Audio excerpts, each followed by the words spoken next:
On Mountain News this morning, there was a fire yesterday at the Pulaski County line, which called in multiple departments. Plus, flood levels continue to stay low after snow from last week and rain this week. Dedicated to Eastern and Southern Kentucky, this is WYMT Mountain News this morning. Good morning, I'm Olivia Calfee. The time is 5:05 on January 26th. Now let's send it over to meteorologist Tim Drawbridge for a look at your forecast this morning. Good morning, Olivia, and good morning, everyone. A lot of clouds across the region, a few showers too. We'll show you on the pinpoint Doppler radar in just a moment. In the meantime, let's look at these mild temperatures this morning. Pretty much in the mid and upper 50s and lower 60s, and the weather headlines this morning highlighting the fact we're going to hold on to the clouds and the mild feel to the air. Yeah, I know, mid and upper 50s, lower 60s, not mild, but still for January, this is pretty darn good. Could be some fog issues tonight before we deal with a dose of rain and maybe a thunderstorm late tomorrow into tomorrow night. 58 as of last check at Jackson. It is 61, Manchester. Make your way up toward Moorhead, it is 57. You make your way toward Williamsburg, it is also 57. 61 as you make your way toward Jacksboro. All right, here is the pinpoint Doppler radar. Again, few showers as you make your way out toward Ashland, down toward Manchester. This will end up continuing to leave Breathitt County and swing through Perry County, that is, with Hazard, obviously at the core of the county. And yes, more clouds are out to the west, and as we head through today, maybe a little faded sunshine in a few places. The clouds dominate, and we're going to try to keep it in terms of a shower threat on the lighter side, up close to 60 for the afternoon high. More about the First Alert 7-day forecast coming up in a few moments. Back to you, Olivia. All right, Tim, thank you. At the Pulaski County line, 4 people were killed in a house fire. The names and ages of the victims have not yet been released. The fire fully engulfed the house, and crews from 3 different counties fought it for at least 5 hours. Many different volunteer fire departments and other first responders were called to the scene, which is along the lines of Pulaski and Lincoln County. You have families that have lost loved ones, and you know it's tough on them.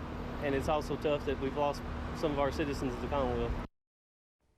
Kentucky State Police are taking the lead on this investigation moving forward, but a fire investigator will be out at the scene at some point today. Those with the National Weather Service in Jackson say the flood risk is low even as rain continues to fall in the region. A service hydrologist says a low water content in the snow has helped. This is, however, the time of year where they see flooding the most. As we do see flooding, it's pretty normal to see flooding in the winter into the spring here in eastern Kentucky, especially along the main stem rivers. It's not unusual. It's pretty common, actually, especially as we get into March. He says they still do not expect major flooding right now, but people should still stay weather aware. As the area continues to deal with the rain, emergency officials have a helpful site that they use to monitor water levels. You can look at the Advanced Hydrologic Prediction Service on the National Weather Service's website, and you can find water levels and predictions for any gauges in the country. Experts say they are not concerned with river levels this time, but instead it is creeks that you have to keep an eye out for. Police in Lee County, Virginia are investigating a crash involving a school bus.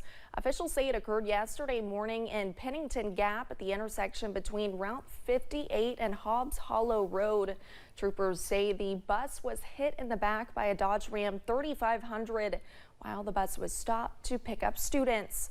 Officials say 2 children were on the bus during the crash, but no child on the bus or at the bus stop was injured. The bus driver was taken to a hospital for minor injuries. Corbin police arrested a man after a 4-hour standoff. Michael LaForce was charged with attempted murder and terroristic threatening, among other charges, after firing a gun at people in a home. A victim told police LaForce threatened to shoot her during an argument and fired 2 shots in her direction. Police say LaForce admitted to using drugs during the incident. 5 people are behind bars following a drug investigation in McCreary County. Detectives started looking into the sale of drugs in the county several months ago. Detectives brought meth and found a large amount of marijuana during their investigation. Alan Braden, Matthew Sumner, Heather Larson, Roy Dell Worley, and Sandra Spradlin face multiple counts of trafficking in a controlled substance. The Breathitt County Hunger Alliance is continuing to push through obstacles, especially following winter weather that caused them to be closed last week. Founder and CEO Patsy Clare says they are working to get back into the swing of things, helping folks in the community. You know, we often forget to take lunch, breakfast. You know, we just often forget to do that. You know, we get caught up in the day, caught up in the giving and helping people and stuff. So, you know, that's what it's all about. And you forget that you forget to eat. Claire says they are in need of volunteers. She says you can contact them on their Facebook page. We have a link for that on our website.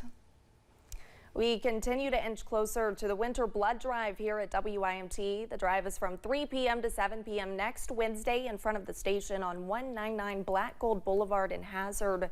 All donors will receive a Kentucky Blood Center shirt while supplies last. Officials with KBC say their goal is to gather at least 16 units of blood. And we will be right back after this break.